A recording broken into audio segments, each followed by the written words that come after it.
Eh, Quiero invitarlos a que busquemos en nuestras Biblias Romanos capítulo 10, versos 5 al 15.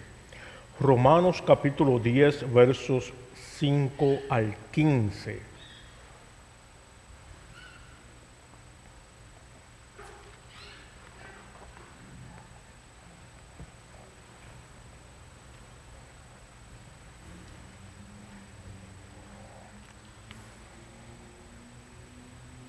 Hemos estado cantando y hemos mencionado, y de hecho, la clase, aquellos que estuvieron en la clase de miembros, esta mañana, hermano Cristian dio la clase y básicamente hizo una introducción al mensaje que yo iba a hablar. Dios tiene control, ¿verdad? Y hemos estado cantando y hablando del señorío, ¿verdad? Hemos mencionado al Señor tantas veces en nuestros cánticos, ¿verdad? En ese último canto decíamos que el Señor es mi roca, mi redentor y mi roca, ¿verdad? Y en ocasiones hablamos del Señor Jesús y mencionamos fácilmente el nombre del Señor Jesús, pero en realidad, ¿qué significa? ¿Qué significa que Jesucristo es nuestro Señor? Bueno, espero poder aclarar un poco más para todos ustedes. El título del mensaje es El Señor Jesús en el Evangelio. El Señor Jesús en el Evangelio. Romanos capítulo 10, versos 5 al 15. Dice la palabra inspirada de Dios, única y más que suficiente para nosotros. Pues Moisés escribe que el hombre que practica la justicia que es de la ley vivirá por ella. Pero la justicia que es de la fe dice así: no digas en tu corazón, ¿quién subirá al cielo? Esto es, para hacer bajar a Cristo. O, ¿quién descenderá al abismo? Esto es, para hacer subir a Cristo de entre los muertos. Pero ¿qué dice? Cerca de ti está la palabra, en tu boca y en tu corazón. Es decir, la palabra de fe que predicamos, que si confiesas con tu boca a Jesús por Señor y crees en tu corazón que Dios lo resucitó de entre los muertos, serás salvo. Porque con el corazón se cree para justicia y con la boca se confiesa para salvación. Pues la Escritura dice: todo el que cree en el nombre, en Él, no será avergonzado. Porque no hay distinción entre judío y griego, pues el mismo Señor es Señor de todos, abundando en riqueza para todos los que le invocan. Porque todo aquel que invoca el nombre del Señor será salvo. ¿Cómo pues invocarán a aquel a quien no han creído? ¿Y cómo creerán en aquel de quien no han oído? ¿Y cómo oirán sin haber quien les predique? ¿Y cómo predicarán si no son enviados? Tal como está escrito: cuán hermosos son los pies de los que anuncian el evangelio del bien. Oremos. Padre amante, Padre santo, estamos delante de tu presencia. Aquí está todo tu pueblo, Señor, esperando escuchar tu palabra. Oh Señor, úsame. Ministra tú a todo este pueblo. Glorifícate tú en medio nuestro. Háblanos en esta tarde, Señor. Ministra sanidad. Ministra, Señor, a cada uno de nosotros. Sana heridas, Señor. Oh, levanta, Padre Santo, a todos aquellos que aún no te conocen. Despierta, Señor, dale vida a esos espíritus muertos. Oh Dios de la gloria, y a todos aquellos que hemos confesado tu nombre como Señor, que podamos, Señor, realmente darnos cuenta Cuán profundo es esto, Señor. Cuán profundo, cuán grande es esto, Dios de la gloria. Que podamos cada vez servirte con más anhelo, con más ahínco. Que tú nos continúes dirigiendo, Dios de la gloria. Ayúdanos a seguir creciendo. Habla nuestras vidas en esta tarde. Fortaléceme, Señor. Ayúdame, Dios. Te necesito. En el nombre de Jesús. Amén. Aquí encontramos, ¿verdad?, esta porción bíblica que nos menciona el apóstol Pablo. Y tenemos sobre el libro de Romanos, claro, sabemos que fue escrito por Pablo, desde el principio lo menciona de esa manera, los primeros versos, y el último capítulo también Pablo nos anuncia que él fue el que escribió, aunque utilizó un amanuense, ¿verdad?, una persona, un secretario que le iba dictando y escribió gran parte. Pero era Pablo, es una carta directamente del apóstol Pablo. Sobre la carta de Pablo, sobre esta carta de Romanos, Martín Lutero decía: es imposible leer o meditar en esta carta demasiado bien. Y Juan Calvino nos dice: nunca ninguno de nosotros sería capaz de concebir la doctrina rica y oculta que contiene este pasaje, a menos que Pablo hubiera llevado su antorcha antes de nosotros. ¿Verdad? El libro de Romanos, algunos lo llaman el magnus opus de Pablo, o la obra máxima de Pablo. Otros dicen que la constitución de la iglesia, de principio a fin, podemos ver cómo la iglesia debe comportarse, lo que significa ser iglesia. Es una carta profunda. De hecho, cuando le dije al hermano Byron que iba a predicar de Romanos, me dijo: ¿qué? ¿Te tiraste por ahí? ¿Verdad? Pero tenemos que el libro de Romanos es un libro sumamente profundo, es un libro precioso, y si usted desea realmente conocer a profundidad qué es el Evangelio de Jesucristo, lea el libro de Romanos. Él comienza diciendo: no me avergüenzo del Evangelio porque es poder de Dios, en el capítulo 1, ¿verdad? Y a través de todo el libro él va expresando, ¿verdad?, nos va abriendo los ojos a qué es el Evangelio. En el capítulo que dimos lectura, capítulo 10, hay varias porciones, pero específicamente Pablo está corrigiendo unos asuntos que tienen que ver con los judaizantes que había en la iglesia. En la iglesia de Roma, los judaizantes no eran tan fuertes o tan ávidos como lo eran en Gálatas, pero había cierta influencia de ellos, los cuales miraban constantemente a la ley, eran judíos cristianos, habían aceptado el cristianismo, habían aceptado a Cristo como Mesías, lo que podríamos llamar hoy día tal vez cristianos mesiánicos. Sin embargo, insistían en guardar los rituales de la ley, cristianos mesiánicos. Seguían insistiendo en guardar los rituales de la ley. Y Pablo en esta porción nos comienza diciendo, ¿verdad?, que aquel hombre que practica la ley debe vivir por ella. Entonces se refiere inmediatamente a aquellos que han aceptado por fe, y le dice: no digas de corazón quién subirá al cielo o quién bajará al abismo, ¿verdad? Esto es para traer a Cristo de alguna manera.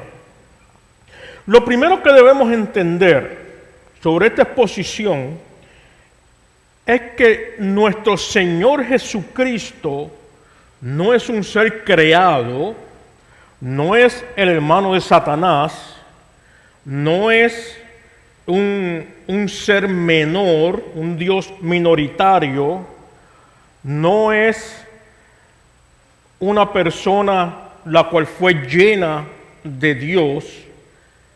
Jesucristo es Dios. Jesucristo es Dios, ¿verdad? Y si hacemos una búsqueda rápida a través de la Biblia, encontramos en Juan capítulo 10, cuando Jesús le dice a los fariseos que lo están escuchando, le dice, yo y el Padre somos uno. A primera instancia esto no parece mucho que él estaba hablando de su deidad. De hecho, cabe mencionar que Cristo nunca dijo, yo soy Dios. Pero en mi país dicen que para decirle a una persona perro, solamente tienen que enseñarle un collar. Y Jesús utiliza una forma similar, ¿verdad? En su hablar, en su expresarse constantemente daba a entender que sí que él era divino.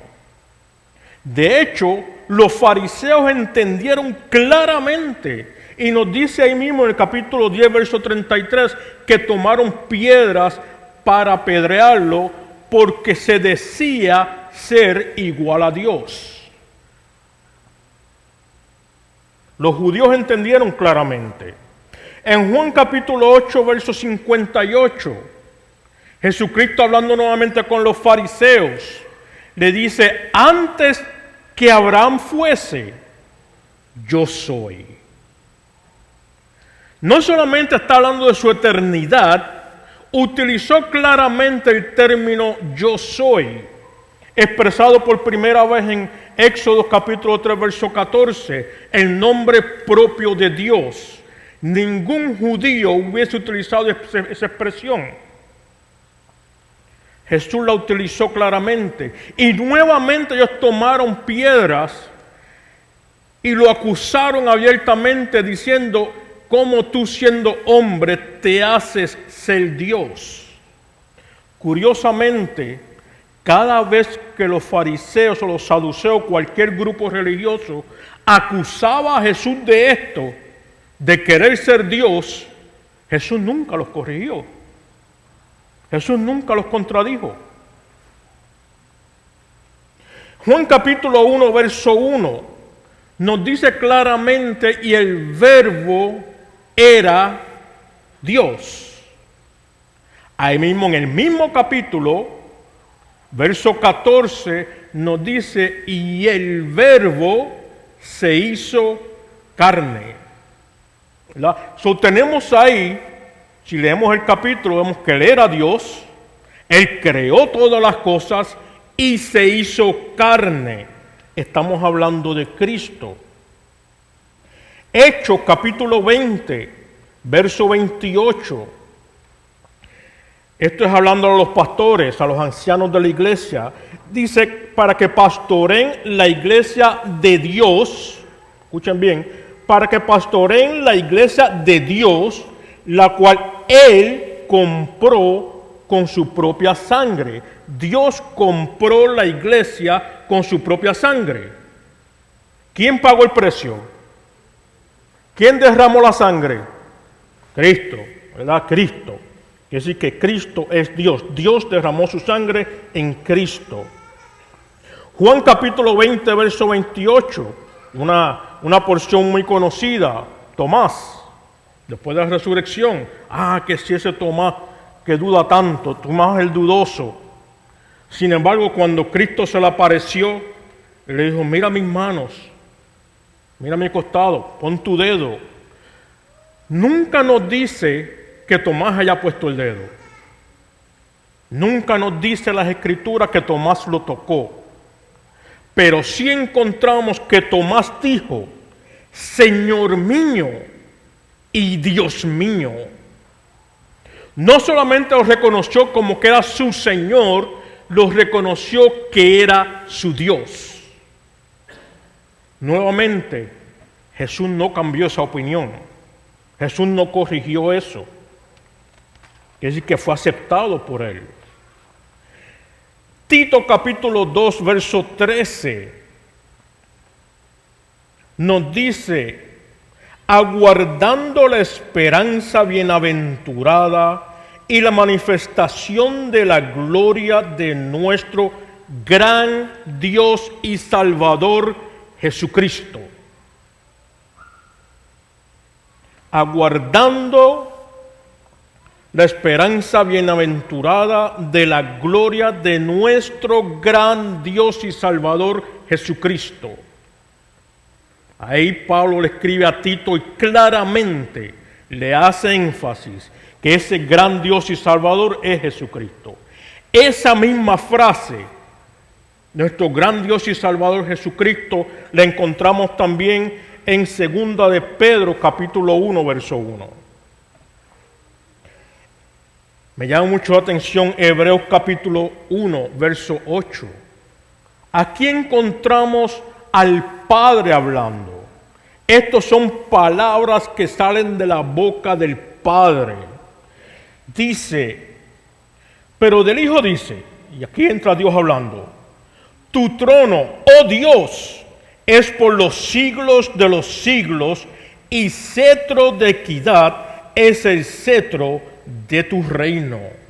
Fíjense en cómo Dios Padre se refiere a Dios el Hijo como oh Dios. El mismo Padre reconoce la deidad del Hijo. Apocalipsis 19:10 encontramos que el ángel instruye a Juan a adorar solamente a Dios. Sin embargo, en Mateo 2:11, 14:33, 28:9 y 17, Lucas 24:52, Juan 9:38, Jesús recibe adoración. Si solamente adoramos a Dios y Jesús recibe adoración, Jesús es Dios.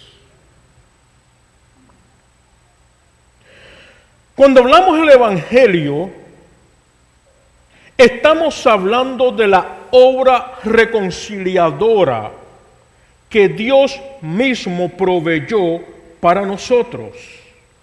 Éramos enemigos de Dios y Dios proveyó un camino.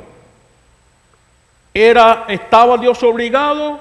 No, no lo estaba. ¿Por qué? Porque nosotros fuimos los que pecamos. Desde la caída de Adán y Eva hemos venido a una naturaleza pecaminosa. Todos éramos dignos de muerte.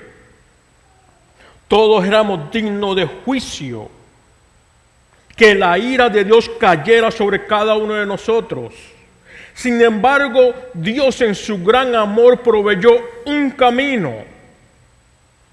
Y ese fue Jesucristo. Todos sabemos de memoria Juan 3:16, no lo voy a repetir. Pero sabemos que hay un camino para que crea en Él, ¿verdad?, tenga esa vida eterna. En el pasaje que dimos lectura podríamos dividirlo en varias partes. La primera parte podemos mencionar que es el mensaje que debemos traer. La segunda parte podemos mencionar entonces que sería la audiencia a la cual quiere escuchar. Y la tercera parte entonces los mensajeros, ¿verdad? Pues vamos a tratar de tocar cada una de estas partes con el favor de Dios y hasta donde nos sea posible. Encontramos los versos del 5 al 7, a los cuales no di lectura, pero lo pueden encontrar ahí en esa misma porción, que Pablo cita Deuteronomio 30, 14, 11 al 14, sí, le di lectura así, ¿verdad? Donde nos dice, no digas en tu corazón quién subirá al cielo o quién descenderá al abismo. Es una cita de Deuteronomio 30, 11 al 14. Aquí Pablo nos está hablando, ¿verdad?, del esfuerzo que hacen los seres humanos.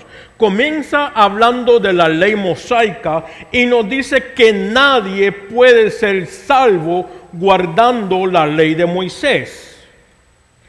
A través del libro de Romanos vamos a encontrar esto varias veces. Y Pablo aquí comienza diciendo, ¿verdad?, aquel hombre que vive por la ley tiene que guardar toda la ley. Vivirá en acuerdo a ella. Sin embargo, nadie puede vivir en acuerdo a toda la ley. ¿Por qué? Porque la ley de Dios es santa y perfecta.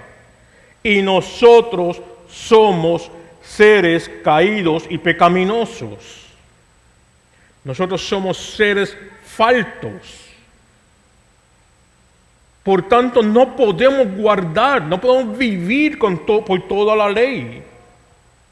Pero la ley que es santa nos apunta, nos señala a aquel que sí guardó la ley, aquel que era santo o que es santo. La ley nos apunta hacia él. Y después nos habla Pablo diciendo, ¿verdad? Esta frase que leímos, esta cita de Deuteronomio, y esto se refiere al esfuerzo humano. No importa que tratemos de subir a lo más alto del cielo para buscar a Cristo. Ya Cristo descendió, ya Cristo vino. No importa que tratemos de bajar a lo más profundo para hacer a Cristo resucitar. Ya Él resucitó. La obra necesaria ya fue hecha, fue completada. No hay nada más que añadir. No podemos ganar el reino de Dios ni guardando la ley, ni viviendo por obras. No importa el esfuerzo humano que hagamos. Ciertamente nosotros, como dice hermano Byron, somos salvos por la obra de Jesucristo. Lo que había que hacer, ya lo hizo. Nosotros no podemos añadirle nada a nuestra salvación. Nosotros no podemos hacer nada para que Dios diga, sí, yo te voy a salvar, tú mereces que yo te salve. Ninguno lo merecemos. Ninguno lo merecemos. Nos continúa diciendo en el verso 8, cerca de ti está la palabra, en tu boca y en tu corazón. Esto es una frase idiomática hebrea para querer decir está a la mano. La respuesta que tú estás buscando, la respuesta que tú necesitas, tú quieres saber cómo vivir una vida en acuerdo al señorío de Cristo, la respuesta está al alcance de tu mano. Los reformadores decían sola escritura, y ciertamente aquí nos lleva a ese mismo concepto. La palabra está al alcance de tu mano. Tú quieres saber cuál es el propósito de Dios en tu vida, busca las escrituras. Tú quieres conocer qué decisión debes tomar, busca las escrituras. Tú quieres conocer el mensaje de parte de Dios, tú quieres que Dios te hable, lee las escrituras. Si quiere que te hable en voz audible, léela en voz alta. Pedro dice que esta es la palabra profética más segura. No hay otra. Dios es un Dios santo. Dios es un Dios sublime. Dios es un Dios perfecto. Cuando Dios habló, toda su palabra es igual, es santa, es sublime, es perfecta. No necesitamos añadirle nada. Todo lo que necesitamos saber de parte de Dios lo dejó en las Escrituras. No hay razón alguna para añadir nada.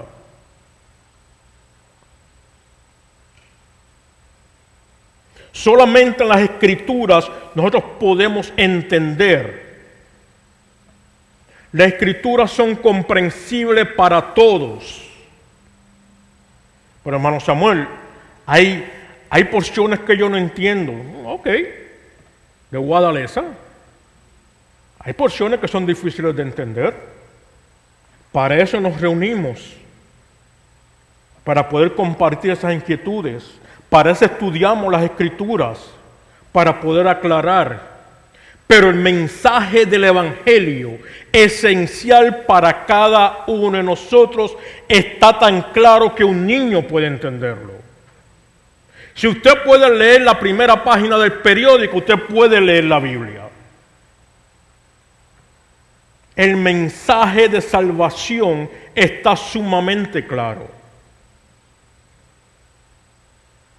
Hermano Cristian mencionaba ahorita, cuando Jesús estaba hablando y decía que Moisés hablaba de él. Cristo hablando con los discípulos de Maús fue a Moisés y los profetas, en otras palabras, todo el Antiguo Testamento. Y les explicó todo que hablaba de él. Las Escrituras no hablan de usted, las Escrituras hablan de Cristo. Cristo es la idea central de las Escrituras. Encontramos la palabra de fe en el mismo capítulo, en el mismo verso, nos menciona el término palabra de fe. Como en todo el libro de Romanos, la declaración, somos justificados por fe. Ahí tenemos otro concepto, sola fide, solamente es por fe. El mensaje de fe es el camino a Dios. El mensaje de fe es el camino a Dios. ¿Y qué es el mensaje de fe? Siga escuchando. Por ahí vamos, no se me adelante. El mensaje de fe, cuando creemos, cuando aceptamos, cuando vivimos en acuerdo a lo que nos dice la Escritura, es por la fe que hemos puesto en Cristo Jesús. Nosotros no creemos en una fe en la fe. No, tú tienes que tener fe. No, tú tienes que tener a Cristo. Lo creemos por fe. Lo creemos por fe. Y vivimos en acuerdo a sus estatutos por la fe que hemos puesto en Él. Y entramos al verso 9, la primera parte, que nos dice, ¿verdad? El que confiesa a Jesús por Señor. El que confiesa a Jesús por Señor. ¿Qué quiere decir entonces esto? No es simplemente reconocer que Él es Dios. Anteriormente mencionamos y probamos a través de las Escrituras, y hay muchos más versos. De eso podemos hacer un estudio completo de la deidad de Cristo. De hecho, se han escrito libros sobre eso. No es solamente creer que Cristo es Dios. Muchas personas creen eso. Y usted le puede preguntar a una persona en la calle que se encuentre por ahí deambulando y decirle, ¿tú crees que Cristo es Dios? Oh, sí, Cristo es Dios. Eso cualquiera puede hacerlo. De hecho, si todo lo que usted tiene es un creer que Cristo es Dios, usted tiene la fe de los demonios. Santiago capítulo 2, verso 19, nos dice los demonios creen y tiemblan. Lamentablemente muchas personas creen eso y ni siquiera tiemblan. Pero no es solamente un asunto de un creer didáctico, no es solamente un creer, sí, ok, pues me han dicho esto toda la vida, yo lo creo porque, pues, tantas veces que se me ha dicho. Esto se refiere a una convicción profunda y sin reserva que Cristo es el dueño, maestro y soberano de tu vida. ¿Entendieron eso?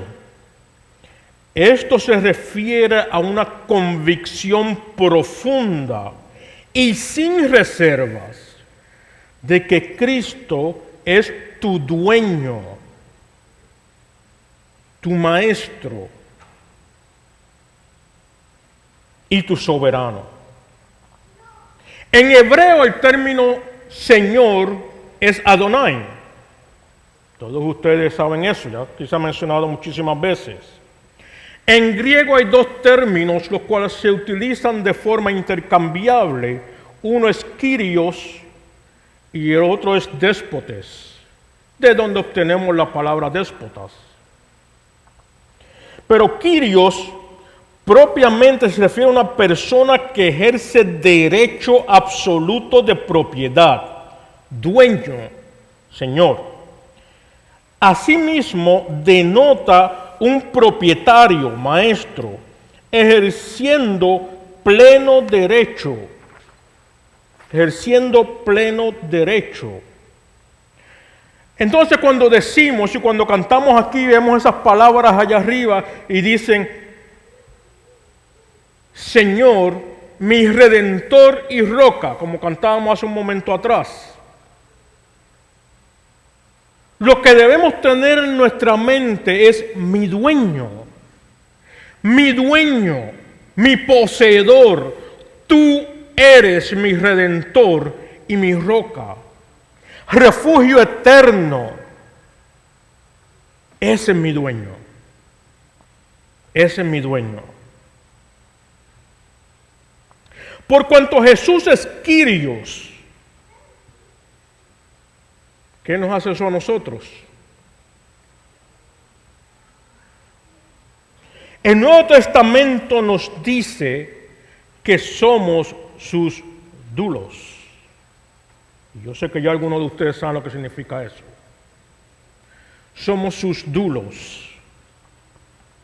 El término dulos, del griego, dulos, o dulois en plural, como aquí ahora mismo, muchos dulois, significa, es una palabra pasiva para decir convertirse en esclavos, centrándose en el estado de ser un esclavo. En contraste, dulo enfatiza los resultados o el efecto de la esclavitud, es decir, lo que va automáticamente con la pertenencia a otro. Esto es bastante duro, especialmente hoy día, con toda esta situación del Black Lives Matter y de todos estos conceptos. Nadie quiere ser un esclavo. De hecho, por el siglo XIII se cree que la esclavitud básicamente había desaparecido en la región de Israel y todo el este del Imperio Romano. Para el siglo XVII, cuando se traducen las Biblias a idiomas más comunes como el español y el inglés en Inglaterra, el concepto de esclavitud era un concepto denigrante. ¿Por qué menciono esto? Porque en el tiempo en que se escribió el primer siglo, los esclavos sí eran propiedad de otra persona, pero habían esclavos que eran médicos, habían esclavos que eran abogados, habían esclavos que eran legisladores del gobierno. Los esclavos llegaban a tener grandes posiciones. De hecho, usted era una persona que estaba adinerada, usted no sabía de medicina, usted compraba un esclavo que fuese médico para que lo atendiese, ¿verdad? Y ese esclavo le tiene ahora que atenderlo a usted, pero una persona sumamente conocedora de su materia. Si yo necesito hacer mis taxes, pues compro al hermano Charlie, ¿verdad?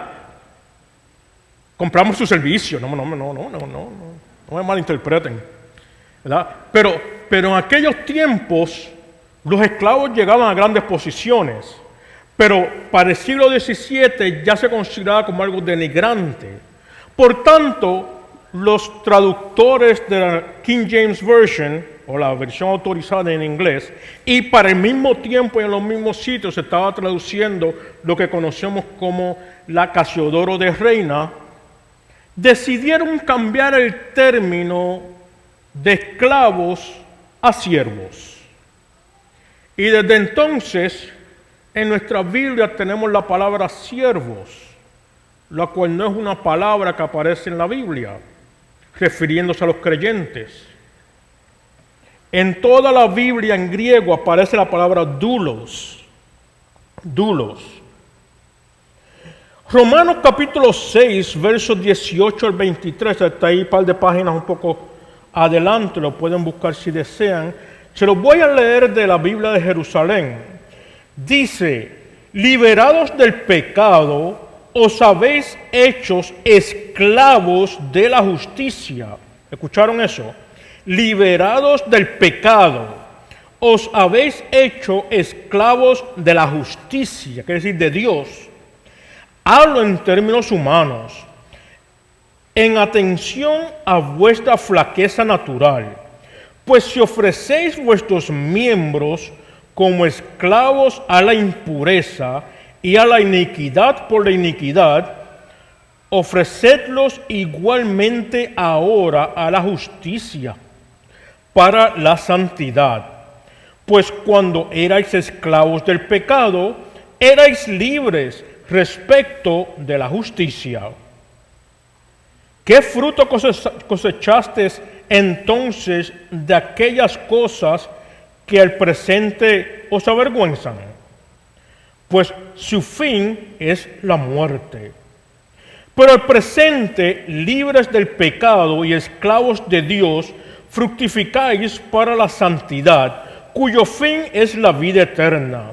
Pues el salario del pecado es la muerte, pero el don de Dios, la vida eterna en Cristo Jesús, dueño o Señor nuestro.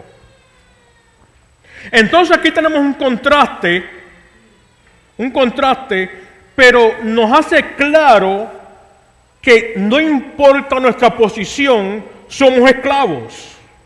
O eres esclavo de Cristo, quien te da vida eterna, o eres esclavo al pecado, lo cual te lleva a la muerte.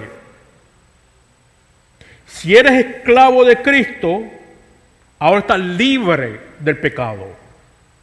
Pero si eres esclavo del pecado, estás libre de la justicia de Dios. Quiere decir, no tienes relación con la persona de Dios. Es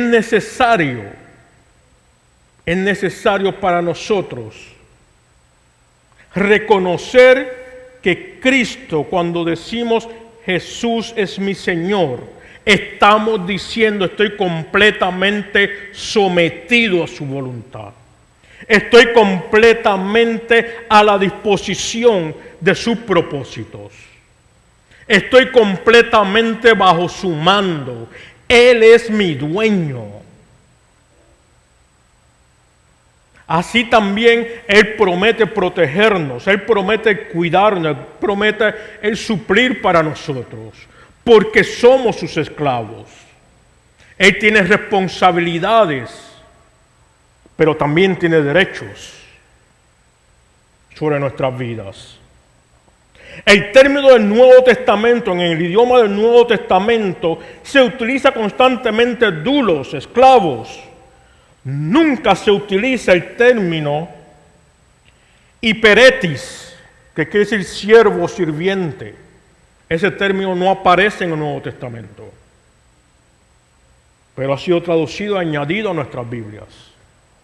Pero cada vez que usted esté leyendo en el Nuevo Testamento y se refiere a los creyentes, usted vaya leyendo y ve esa palabra siervos, recuérdese que ahí lo que quiere decir es esclavos. Ahora somos esclavos de Cristo, somos propiedad de Cristo. Doulos se utiliza sobre 130 veces en el Nuevo Testamento y si añadimos las diferentes variaciones, unas 150 veces. La encontramos aproximadamente 250 veces en el Antiguo Testamento, refiriéndose a los creyentes. El día de Pentecostés, Pedro, junto a los 11, se ponen de pie y cita al profeta Joel, donde dice, aún sobre mis esclavos derramaré de mi espíritu, Hechos 2:18. La imagen mayoritaria del Nuevo Testamento es que Cristo es Señor, dueño, Kyrios, y nosotros, los creyentes, sus doulos, sus esclavos. En caso de que usted todavía no esté convencido de esta situación,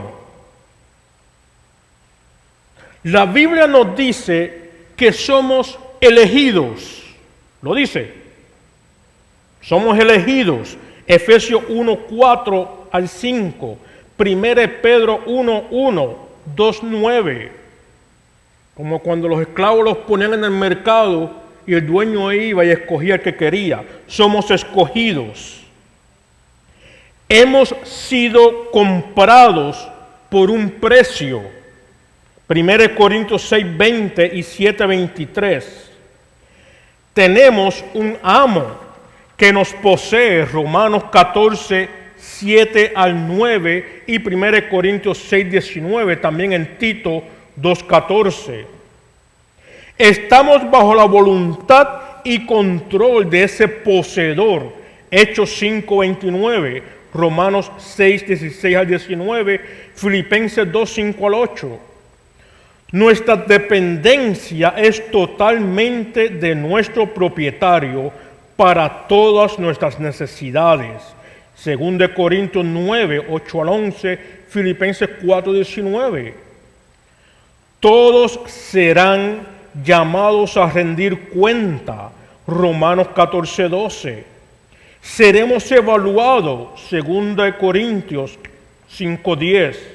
Seremos reprendidos o recompensados por nuestro Señor. Hebreos 12:5-11, 1 Corintios 3:14. ¿Necesita más prueba de que somos esclavos? Continúa diciendo en el verso 9 y verso 10, encontramos que nos dice el que confiese, el que crea y confiese, ¿verdad? Lo encontramos esas palabras, esas dos palabras las repite 2 veces cada una en el verso 9 y 10. Las pone antes y después. Esto nos lleva a entender que el creer en Cristo es una acción del corazón. Y al creer en el corazón, entonces confesamos con nuestra boca. Creer y confesar van juntos. Creer y confesar van juntos. Wow. Es necesario que creamos en Él de corazón. Esto no es simplemente, como le mencioné anteriormente, un creer didáctico. Esto es un convencimiento de lo profundo del corazón. La palabra creer es pistis, donde sale la palabra fe. Son unidas, vienen las dos de la misma raíz etimológica y quieren decir que es un creer profundo, una convicción, una seguridad en nuestro corazón y en nuestra mente de que lo que se está diciendo es de esta manera. A los reformadores lo acusaron de predicar un evangelio barato. Sin embargo, Martín Lutero no, eso es así. El que cree y realmente tiene fe lo demuestra, lo vive. Tú no puedes ser un cristiano guardado en tu cuarto. Tú tienes que ser un cristiano activo. Tú has creído, tú tienes un dueño que te manda a llevar la palabra, que te manda a llevar el evangelio. No es simplemente una sugerencia. Si te parece, si te sientes bien, vete y hazlo. Se nos dio un mandato, ir y predicar el evangelio. Tenemos la orden de parte de nuestro Señor. Por eso comienza diciendo en Mateo 28, desde el 18, nos dice: toda autoridad se me ha sido dada en el cielo y en la tierra. Él tiene toda autoridad. Él es el Señor de todo lo que hay, donde quiera que hay creación. Él es el Señor. Y ese Señor nos dice, por tanto, id y predicar el evangelio. Id y hacer discípulos. Nos toca a nosotros entonces, como dicen los versos siguientes, ir a todo lugar, no importa que sean judíos o griegos. Esto nos quiere decir que no importa de qué raza sean. Los judíos siempre clasificaban a la gente judíos y todos los demás. Cuando dice griego se refiere a helenistas. Eso es toda persona en el imperio romano que ellos conocían que no era judía. Era clasificada como helenista o gentiles. Y Pablo aquí le está diciendo que el mensaje del evangelio es para todos, gente de toda lengua, color, nación, altos, bajitos, flaquitos y gorditos, feíto y bonito. Para todo el mundo. Todo el mundo necesita saber que o vivimos sometidos a Dios o estamos en rebelión abierta contra Él y hemos de pagar el precio. Esto no es simplemente una sugerencia. Y nos termina diciendo los versos 14 y 15, nos llevan al concepto, ¿cómo han de creer en un Dios al que no conocen? Necesitamos hablarlo, necesitamos decirlo. ¿Cómo van a saber si no hay quien les predique? Nos toca a nosotros predicar el Evangelio. Nos toca a nosotros llevar esa palabra. Nos toca a nosotros que estamos sometidos bajo el reinado de nuestro Señor, llevar su mensaje a toda persona.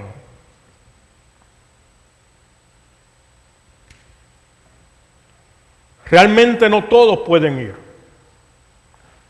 Podemos encontrar gente necesitada en tu pueblo, en tu barrio, en tu país, en tu nación. Ahora mismo, ¿cuántas personas hay que están clamando al Señor, aún sin saberlo en su corazón? Están sintiendo un vacío enorme que necesitan y no saben cómo poder llenarlo. Y están desesperados, corriendo para arriba y para abajo, esperando que alguien les traiga palabra de esperanza. Y tú tienes esa palabra de esperanza.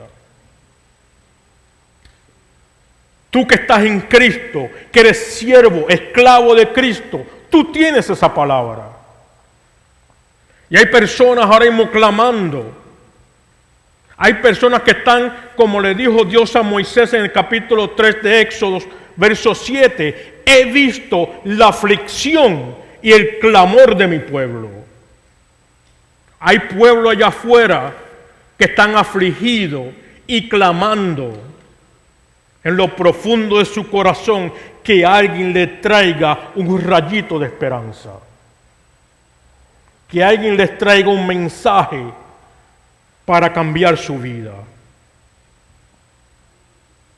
Y ese eres tú. Y tú dirás, pero hermano Samuel, yo no puedo, por diferentes razones. La realidad es que quizás no todos podamos ir, pero le toca a la iglesia el hacer misiones, el enviar misioneros, el enviar personas que lleven el mensaje. Y si usted no puede ir, usted sí está llamado a contribuir para el sostenimiento de esa persona. Eso no es un asunto de Dios te llamó, vete por ahí y resuélvete como pueda. Nos dice el libro de Hechos que el Espíritu habló a la iglesia y le dijo separarme a Bernabé y a Saulo. Y después de orar por ellos y ponerle las manos encima, los enviaron. Ese término, los enviaron, quiere decir que estuvieron juntamente con ellos sus necesidades. La iglesia total no fue, pero ellos iban representando la iglesia. Por tanto, la iglesia los mantenía en el camino. La iglesia suplía sus necesidades hasta que ellos pudieron, como dicen en mi isla, echar para adelante.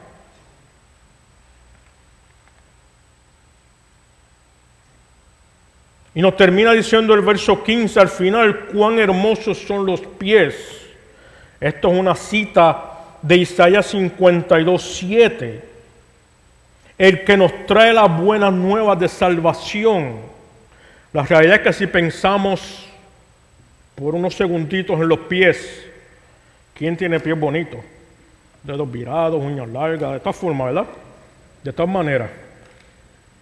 Pero cuando la persona viene trayendo el mensaje de salvación, no importa cómo sean sus pies físicos, la presencia de esa persona que ha venido se hace hermosa delante del que recibe palabra de esperanza, del que recibe palabra de aliento, del que recibe la palabra salvífica de que Cristo es nuestro Señor y demanda que todos los hombres procedan al arrepentimiento.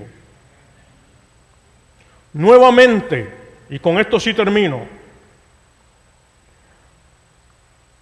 Dios no nos dice, ven que quiero ser tu amigo. Vente que yo quiero tener una relación personal contigo. Una relación personal tiene todo el mundo con Cristo. Sí, una relación personal, todo el mundo tiene una relación personal. No quiere decir que es una buena relación. Pero hasta los demonios tienen relación con Cristo. Ellos saben que van a pagar el precio por haber rechazado.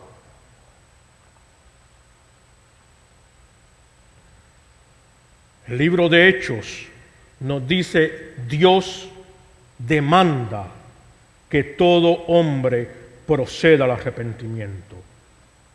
No es una sugerencia, no es un si quieres. Dios está demandando que tú te arrepientas de tus pecados, que tú cambies tu estilo de vida, que tú te sometas a Él.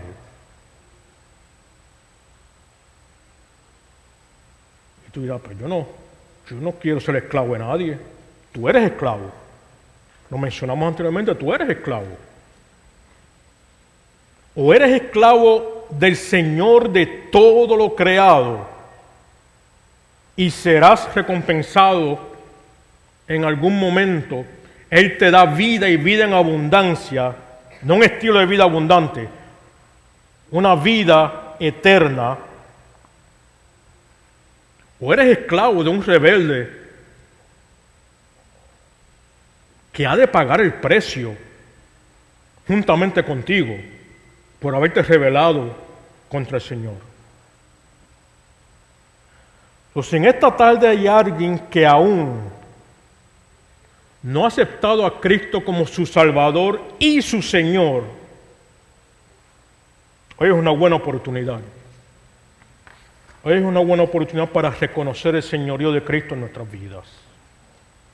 Hoy es una buena oportunidad para decir, yo estoy dispuesto a someterme al señorío de Cristo, a hacerlo mi Señor. Si después de todo, sí, quizás tenga que moverme, quizás tenga que predicar, quizás tenga que hablar, quizás tenga que dar testimonio y confesar a otras personas que Él es mi Señor. Pero de igual manera, como decía el cántico, Él es mi Redentor, es mi roca, es mi escudo fuerte, es mi espada. Y como decía Martín Lutero, castillo fuerte es nuestro Dios. Oremos. Padre Santo, Dios eterno, Señor nuestro, estamos delante de ti, reconociendo tu señorío, reconociendo, Señor, que tú eres quien nos guías, que tú eres quien tienes dominio de todas las cosas. Tú eres Señor exaltado por siempre y siempre de todo lo que hay. Señor, te damos gracias porque nos has dado la oportunidad de ser tus esclavos, de estar delante de ti, de servirte a ti, de hacer tu voluntad. Padre Santo, gracias por rescatarnos de las trampas del pecado, del camino de muerte en que íbamos, del camino de perdición en el que estábamos. Dirígenos, ayúdanos. Gracias porque tú pagaste el precio derramando tu sangre en aquella cruenta cruz. Gracias te doy, Señor, porque continúas haciendo en nuestros medios. Y ayúdanos cada día a poder comprender que tú eres nuestro Dios y que en ti todo lo que tenemos es bueno. Gracias, Dios. Amén.